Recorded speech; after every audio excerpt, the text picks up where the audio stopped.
Come, come, whoever you are, wanderer, worshipper, lover of leaving. Ours is no caravan of despair. Come, yet again come. Come, come, whoever you are, wanderer, worshipper, lover of leaving. Ours is no caravan of despair. Ours is no caravan of despair. Ours is no caravan of despair. Ours is no caravan of leaving. Ours is no caravan of despair. Ours is no caravan of despair. Ours is no caravan of despair. Ours is no caravan of despair. Ours is no caravan of despair. Ours is no caravan of despair. Ours is no caravan of despair. Ours is no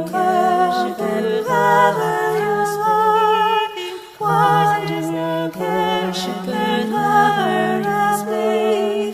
Ours is no caravan of despair. Ours is no caravan of despair. Ours is no caravan of despair. Ours is no caravan of despair. Come, yet again come. You are welcome here.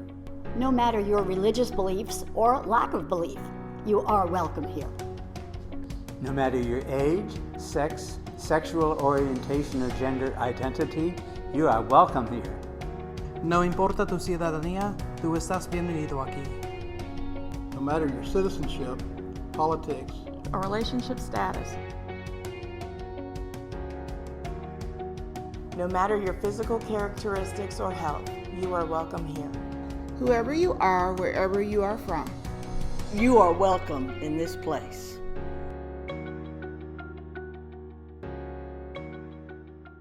Good morning and welcome to the Sunday morning worship of the Unitarian Universalist Fellowship of Montgomery, located on the land of the Muskogee Creek people.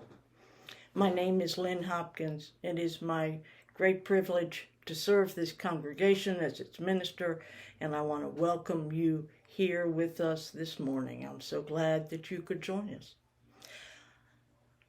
I want to welcome you into this hour of worship with words from Audre Lorde.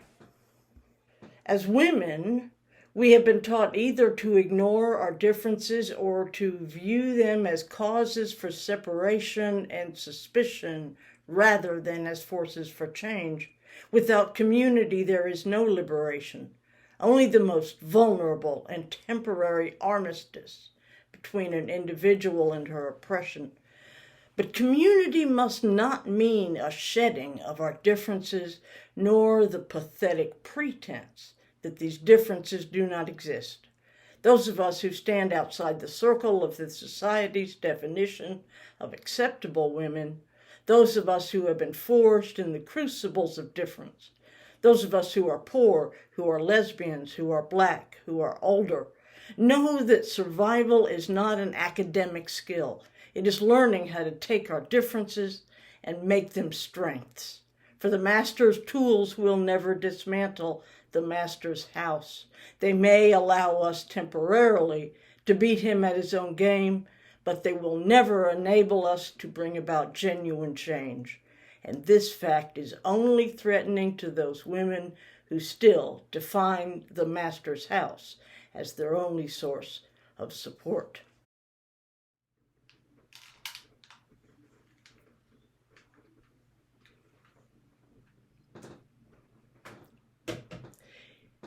If you would like, I invite you to join in speaking our congregational covenant. We, the members and friends of the Unitarian Universalist Fellowship of Montgomery, promise to serve our community with open minds, willing hearts, and helping hands as we respect one another, honoring that our perceptions may differ, value our differences, working to better understand them in conflict, give joyfully of ourselves, being in harmony with our capabilities, and embrace our connections with each other, nature, the global community, and the great mystery of life. And now let's hear from our coordinator of religious education, Raja Burdett, with A Time for All Ages. Jumbo, and welcome to Time for All Ages.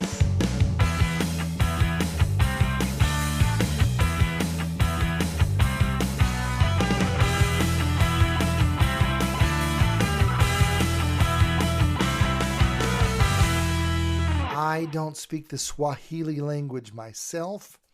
Jambo is hello in Swahili. We are going to be looking at another story from Wisdom Tales from Around the World today. This one is a story from East Central Africa. And just to help us zoom in, I looked up East Central Africa. Tanzania is one of the countries in East Central Africa.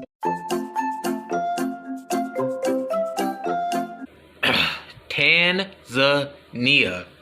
So for purposes of this story, let's focus on Tanzania. Tanzania. So you'll be seeing some pictures from Tanzania. Tanzania. Throughout the course of this story. The story is called, are you ready for this? Tongue meat. Wait a minute. Don't jump to conclusions. This story is about the use of language between humans. Also, I'm going to say this. There are some things in the story that I was like, maybe for our audience, I shouldn't say that. But you know what? I'm just going to tell the story. It's their story. I'm telling the story. And I will let the chips fall where they will. But hopefully you'll enjoy the story and get something out of it. Tongue meat. What is a sultan? This is a sultan. So the story starts. The sultan's wife was thin and unhappy. Although great riches surrounded her and servants fed her the finest foods, she remained lean and listless. This distressed the sultan, for he did not know how to please his wife. Well, it just so happened that near the Sultan's palace, there lived a very poor man whose wife was plump and happy. The Sultan invited the poor man to visit him and privately asked him, "Hey, how is it that your wife is so fat, joyous, and healthy? What is the secret of her well-being?" The poor man replied, "It's no secret. Every day, I nourish my happy wife by feeding her meat of the tongue." "Aha!" cried the Sultan, delighted with this simple solution. So immediately, he ordered his cook to buy the tongue of every animal at the market. And for days, the Sultan's wife was given tongue meat prepared in exotic sauces. So she ate the tongue meat several times a day, but still, she remained sad. Finally, the Sultan demanded that the poor man exchange wives with him. Wow, that's a cultural difference. Despite protests, the poor man's wife was taken to the palace. And the Sultan's thin, sad wife was delivered to the poor man's house. So, a little switcheroo. She became sad, and she grew thinner with each passing day. Her happiness and her beauty faded like a wilted blossom, like maybe this flower in Tanzania. Tanzania. That wilts. Well, meanwhile, at the poor man's house, the Sultan's wife grew happier and she began gaining weight. At sunset each night, when the poor man returned from his work, he would tell his royal wife all the funny things that had happened to him that day. He would make her howl with laughter until tears of joy ran down her cheeks. And then he would sing her songs accompanied by his banjo until late in the evening, and she would dance. Each night was spent in conversation, story, and song. During the day, the royal wife would chuckle as she thought about the funny things that her new husband told her the night before. Although her food was simple and the portions were quite modest, she grew plump in a short time. Her hair began to shine and her skin had a healthy glow.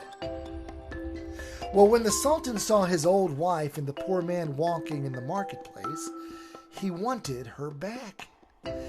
But she refused to go, saying, "I am much better off with my new husband." The Sultan was amazed at her transformation, and in a jealous rage he demanded, "What has this poor man given you that I, a great and rich Sultan, cannot offer? What has caused such a change in you?" The wife told the Sultan how she and her new husband passed each evening together in story and song. It doesn't say it here, but I will add conversation. The Sultan's eyes filled with understanding, and he left the couple to their happiness. He now humbly knew what the poor man meant when he said that he fed his wife meat of the tongue. I hope your days are filled with happiness and good conversation, maybe some songs and story.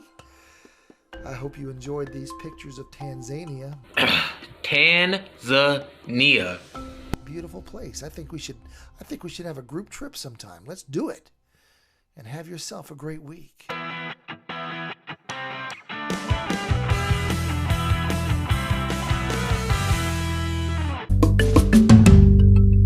Tanzania. We take a moment in each service to lift up and let go the things that we carry with us through the weeks. The struggles, the sorrows, the concerns, as well as the celebrations, the joyous anticipations, the new possibilities. I invite you to use the chat feature adjacent to the video to speak aloud the things that you are carrying in your heart this morning, that we may be together and know one another in community.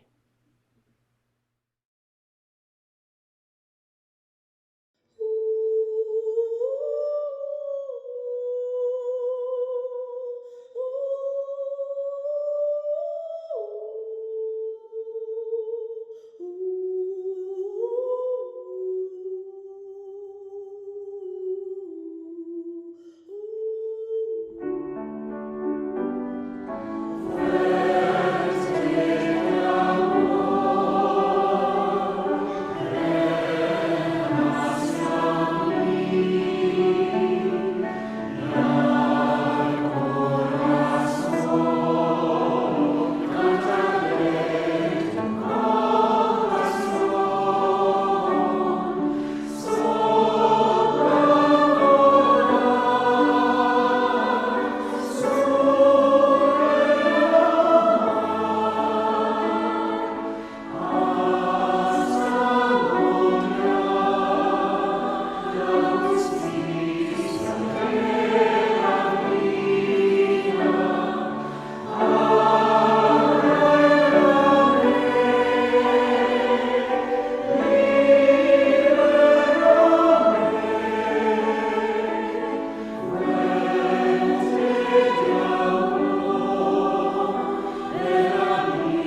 Each quarter, we select an organization doing the work on the ground to which we are dedicated in principle. And we share 1/2 of the undesignated offerings to that organization for that period. And for this quarter, we have identified the folks at Capitol Heights Middle School. As you may be aware, kids are going back into physical classrooms now, and it is a time of heightened anxiety and concern. And the faculty and staff at Capitol Heights continue to struggle to do without some of the things that they need, basics to do their job and serve the kids on a daily basis. So as we take a moment, I hope that you will be as generous as you are able.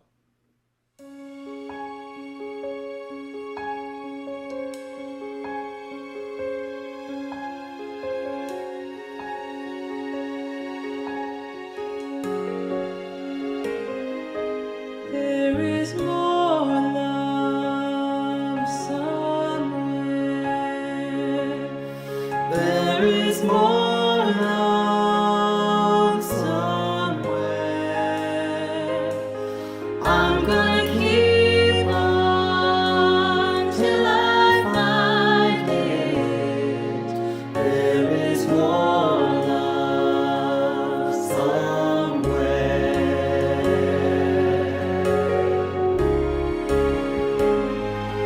There is more hope somewhere.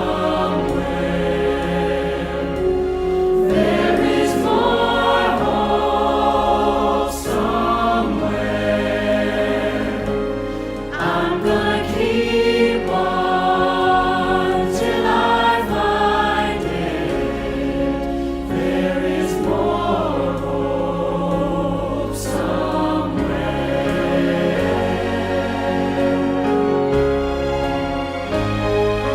There is more joy somewhere. There is more joy somewhere. I'm gonna keep on till I find it. I'm gonna keep on till I find it.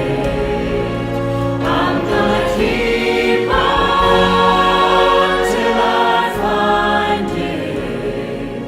There is more joy somewhere.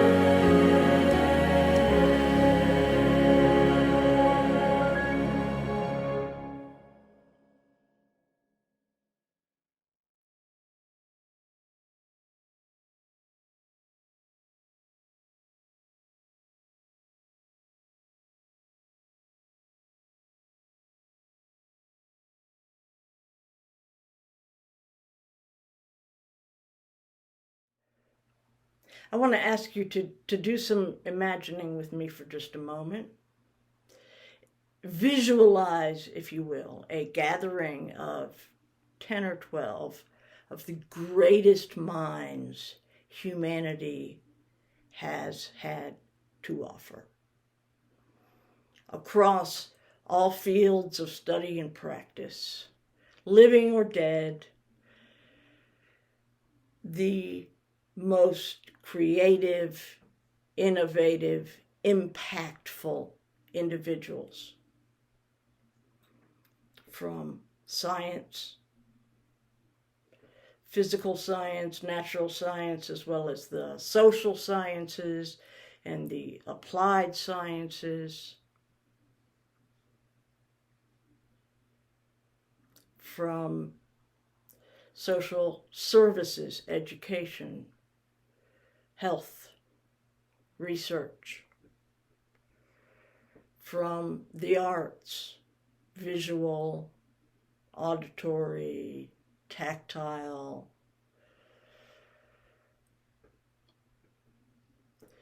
the reformers and movers in society, those who have made positive impact for people with less power in whatever form that may take. I'd like you to imagine 10 or 12 of these people.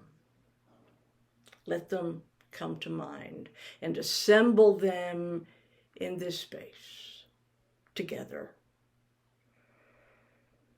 Now, if you just can't come up with the names and faces on the spur of the moment, like I'm putting you under pressure, don't worry. Just imagine what such a group might look like. But try to join me in this visual imagining for just a moment. Just a small number of the very greatest gathered here in this moment.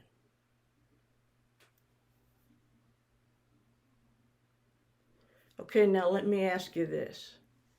How many of them were women? Now, I can't look out at you and see who's nodding, who's resisting, who's grimacing, who's challenging.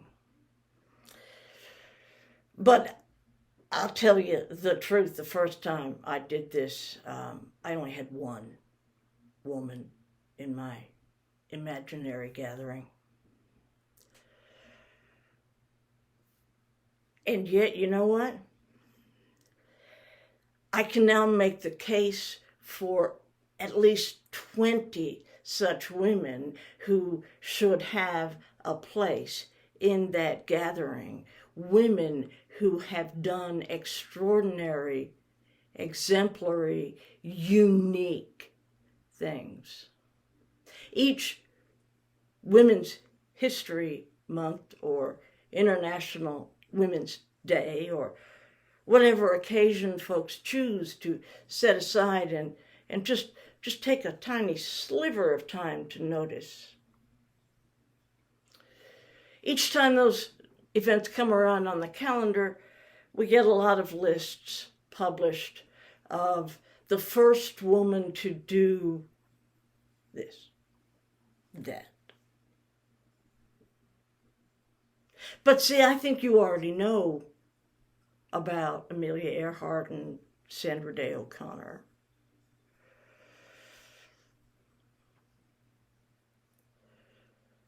I think you already know the names of the people who have broken barriers into the territory that was possessed and controlled exclusively by men. I do not mean in any way to diminish that achievement. It is enormous. That territory, the territory that men reserve for themselves, is fiercely guarded.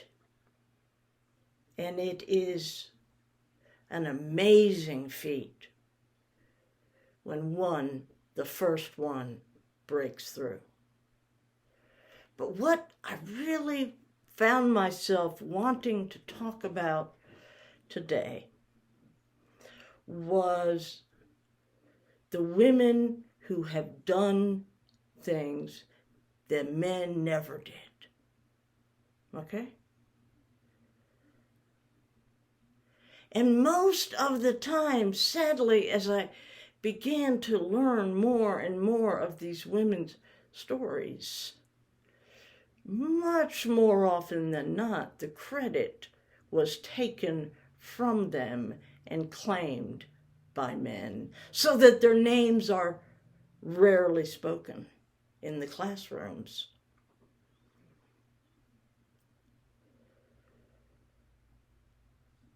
But what struck me as I began to think about how I was going to approach this, even before I started making my lists of women who came to mind as being those particularly fabulous, dynamic, powerful women in our history as well as today. Even before I got to any of the detail, what came to mind for me is I would bet that most of the things that are done first by women. Now, that may be unfair. It's just my experience in witnessing individuals in our society that it is more often the women who have the courage to charge forward even when failure is certain, and who have less to lose and therefore are less defensive and apprehensive about that failure. And of course, it is only through that failure that great achievement happens. Now, if you know me at all, you might be thinking at this point, this is kind of a peculiar thing for Lynn to be saying. And it's true. It is kind of peculiar, you see, because I fiercely, adamantly, ferociously reject any notion of gender essentialism. There is nothing in women because they are women. There is no attribute or quality that is specific to women or specific to men. Taken as a whole, there is vastly more difference among individual women than there is between women and men. Essentialism, the notion that some attributes, qualities, or abilities are in the essence of the sex of the individual, is the power of oppression. It is how misogyny plies its trade. It is so much easier to keep women out of particular opportunities when we can be persuaded that women just aren't equipped in that way. And of course, while sex, which is for the most part binary, although it's so much more complicated than male or female, gender never has been. And gender is defined by the society in which it emerges for each individual, and it has never been a choice for each individual of one or the other. The vast majority of people are perfectly comfortable with the gender associated with their sex. But there have always throughout history been those who are not. And it is essentialism that is the tool of oppression to keep folks like that marginalized and silenced. So yeah, reject any form of essentialism. There is nothing about women because they are women. However, there are things that are more common or more true in most women than they are in most men within our society because of the way we behave toward and treat and empower men versus women. So there is that. And therefore, what tends to happen is the truly amazing, the bold risk-taking is more often seen among women. I have no statistics. And truly, if I did, I may find that I was terribly wrong. But that is still my impression. That it is more often the women who do the most striking, earth-shaking accomplishments, and also the women who are least likely to be recognized or honored for it, hence our imaginary room filled with men. The exercise that I asked you to do just then is a variation on an implicit bias exercise that is frequently used, and I do it to raise our awareness, including my own, that implicit bias is very, very strong with regard to sex and gender. Every bit as much, I think, as it is with regard to race. Now, it may not have the direct, oppressive, violent consequences that can be seen around the world, and yet it is pervasive. And unless confronted, it will be permanent. So we, as Unitarian Universalists, as people who believe in the inherent worth and dignity of every person,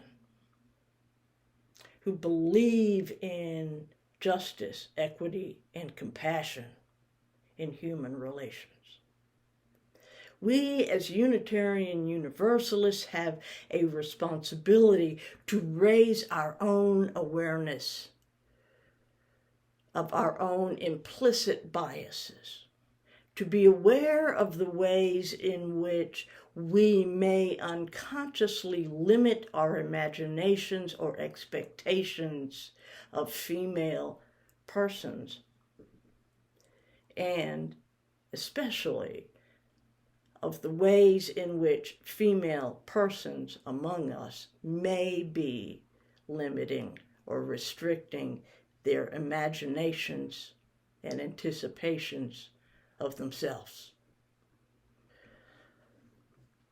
So, I do want to just take a moment to name some names. You may know most of them. You'll know at least some, I'm sure. But I'd like you to think of these women in the frame of their having accomplished something that was beyond the accomplishments of men.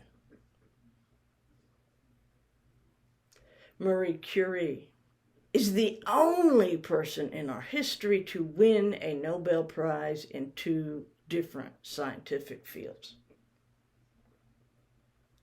Dorothea Dix took on the treatment of people with mental illness in a way that men would not touch.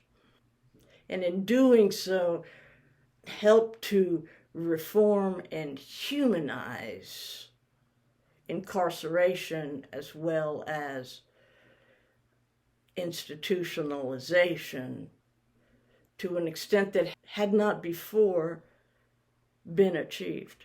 Now, we've got a long way to go, but she got us started. Likewise, Jane Addams. Jane Addams engaged throughout her life in social work, in direct contact with people who had less power than she, and specifically took on the ways in which our prisons not only served the inmates poorly, but also served society poorly. Ada Lovelace.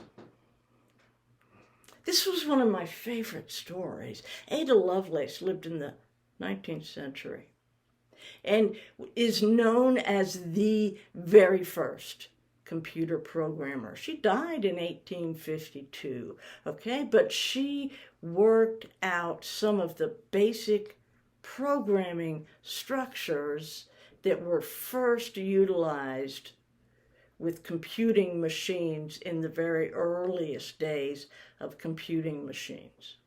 Cecilia Payne Gaposchkin managed to identify and isolate the components of distant stars. Rosalind Franklin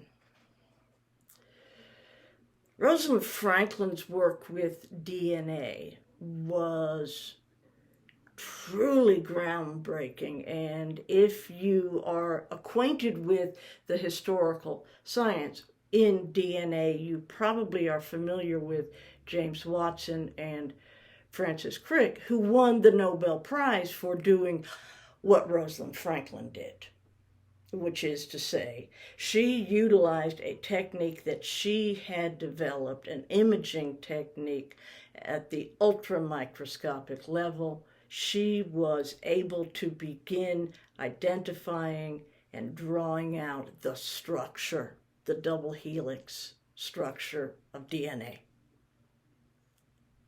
Not Watson and Crick. They were there, and they got the credit. Margaret Hamilton was a NASA software engineer, and she is primarily responsible for the moon landing, computer control. The fact that the computers on board and in Houston managed all of those activities at once, that was Margaret Hamilton. Hedy Lamarr. Now, you may know Hedy Lamarr as a world-famous actress. You may also be aware that she worked for the Allies during World War II, but you might not be aware of the level of expertise in engineering and electronics, and particularly radio frequency electronics, that she did. She actually developed a technique that was used in cryptology. It was called frequency hopping, in which the broadcast would move among different frequencies to make it more difficult to be detected. That exact process formed the basis for Wi-Fi that we depend on all day, every day now. Marsha P. Johnson. If you're a student of queer history, you will be acquainted with Marsha Pay It No Mind Johnson.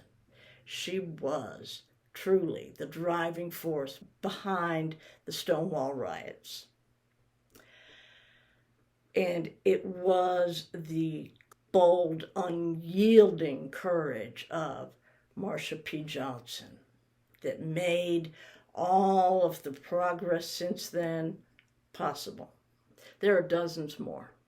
But I did not come here today to deliver a history lesson. What I hoped to do was to elevate our awareness and our sensitivity to the truths of women's lives, particularly in American history, but also beyond that.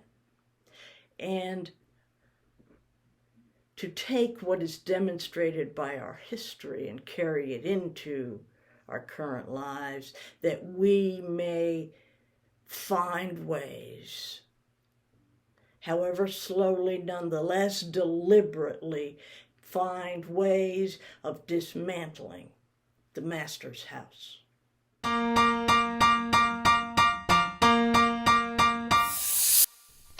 You can be amazing, you can turn a phrase into a weapon or a drug. You can be the outcast or be the backlash of somebody's lack of love. Or you can start speaking up. Nothing's gonna hurt you the way the words do when they settle neath your skin. Kept on the inside and no sunlight, sometimes the shadow wins. But I wonder what would happen if you say what you wanna say and let the words fall out. Honestly, I wanna see you be brave with what you wanna say and let the words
what you wanna say and let the words fall out.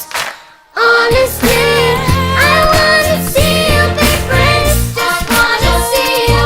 I just wanna see you. Just wanna see you. I wanna see you be brave. Just wanna see you. I just wanna see you. Just wanna see you. I wanna see you be brave. Honestly, I wanna see you be brave. Just wanna see you. I just wanna see you. Just wanna see you. I wanna see you be brave. Just wanna see you. I just wanna see you. One of the things Unitarian Universalists like to say about ourselves is that we were the first ones to ordain women, which is, kind of almost mainly true. There is a disagreement among historians as to who was the first woman ordained into ministry. There are 3 pretty good candidates. One of them was ordained as a Universalist. Olympia Brown was ordained with the approval of the larger Universalist Assembly, which makes her the strongest candidate for the title of first, according to most historians. The other 2 did not have that widespread organizational support. They were supported only by their local congregations. But the other 2 were Antoinette Brown Blackwell, who was a little bit earlier, well, about 10 years earlier, in fact, in 1852, earlier than Olympia Brown, but did not receive the formal credential of the body to which she belonged at the time, which was the Congregational Church. Her own church affirmed her and supported her, but beyond her congregation, she received very little support. In fact, she later became just so fed up with the conservatism and the rigidity of Congregationalists in that day that she left and became a Unitarian. The third good candidate is Lydia Ann Moulton Jenkins. She was possibly ordained in 1860, although there is only one record of that event.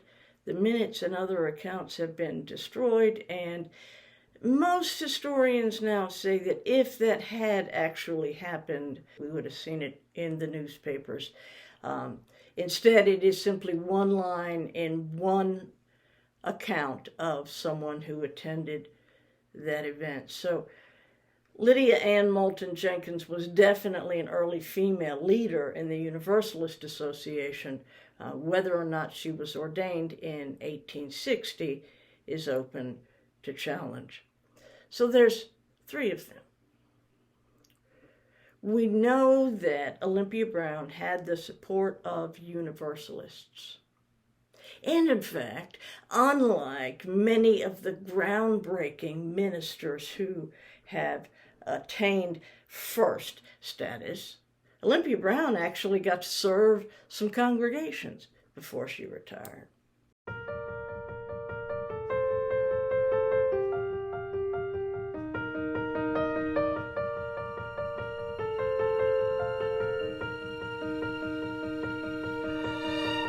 I close my eyes and I can see a world that's waiting up for me, that I call my own.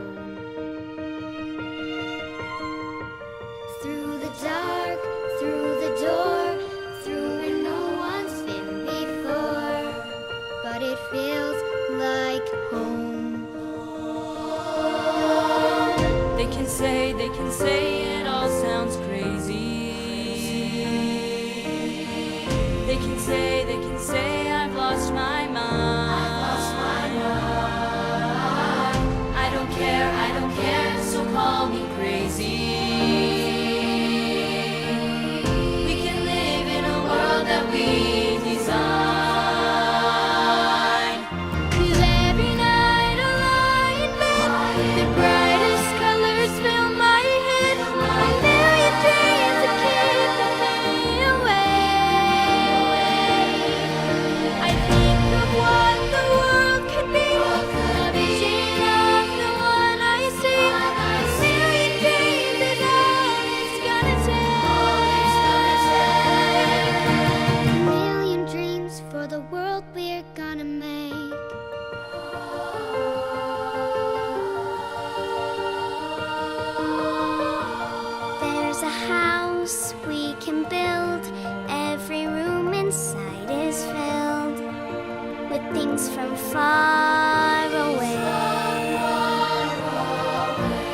special things I compile, each one there to make you smile on a rainy day. They can say it all sounds crazy. They can say we've lost our minds. I don't care if they call us crazy. Run away to the world that we've designed. 'Cause every night I lie in bed, the brightest colors fill my head. A million dreams are keeping me awake. I think of what the world could be, a vision of the one I see. A million dreams is all it's gonna take. A million dreams for the world we're gonna make. However big, however small, let me be part of it all. Share your dreams with me. You may be right, you may be wrong, but say that you'll bring me along to the world you see, to the world I close my eyes to see. I close my eyes to see. Every night I lie in bed, the brightest colors fill my head. A million dreams are keeping me awake. A million dreams. I think of what the world could feel, the vision of the one I see. A million dreams is all it's gonna take. A million dreams for the world we're gonna make.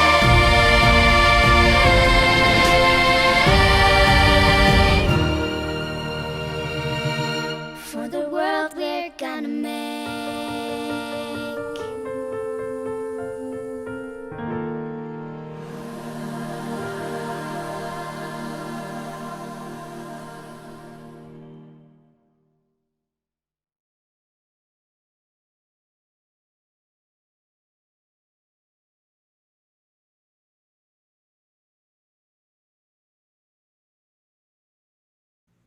Now, there's a whole mess of stuff happening this week and in the coming weeks, so be sure to keep an eye on your email. Watch the Facebook group. Please keep in touch, stay connected. It won't be long now before the membership renewal process begins again. And that's commonly known as our annual pledge drive. You're going to be hearing a whole lot about that in coming weeks. I want you to be aware, especially if you're relatively new, in the summer, in June, the last week of June, we have an annual congregational meeting. It is the official business meeting of the congregation, and every person in the status of membership is entitled to come and vote. We vote for the board members. All the board members are elected by you. And most significantly, every line on the budget is subject to your approval. So please plan on being there on the last Sunday in June for the annual meeting. We need you present in this. Membership includes supporting the development of leadership including you. So that's coming up. Come over to Zoom after the postlude and join us for discussion in second hour discussion. We're going to do again what we did last week, break into two groups so that there is an opportunity for people to actually speak and be heard and have conversations in a way that was just getting impossible with 20 or more people in the room. So please come out, and until then, our service has ended. May our service begin.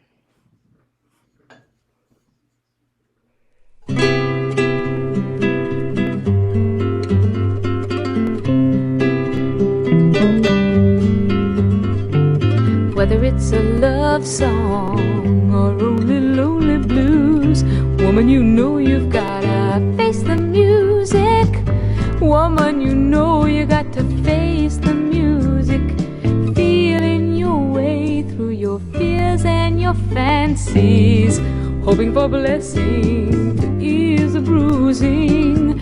And still you know you choose to face the music. Face the music, though you can't be too wary, for it leads you on a merry dance. It's just a chance you gotta take. Chance you gotta take. It's just a stand you know you've got to make.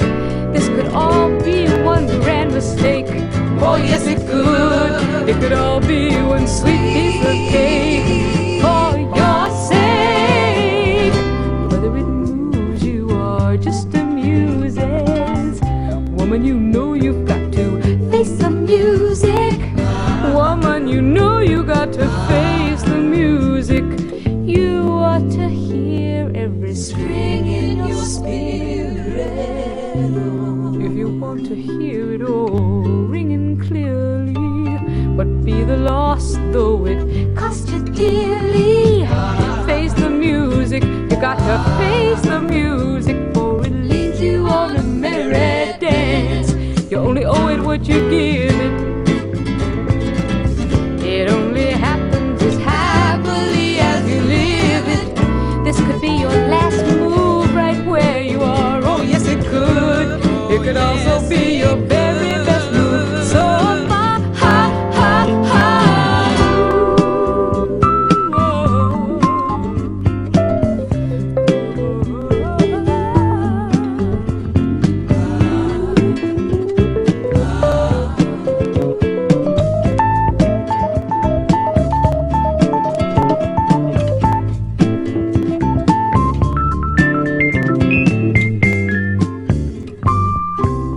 There's a thought that must be weighed.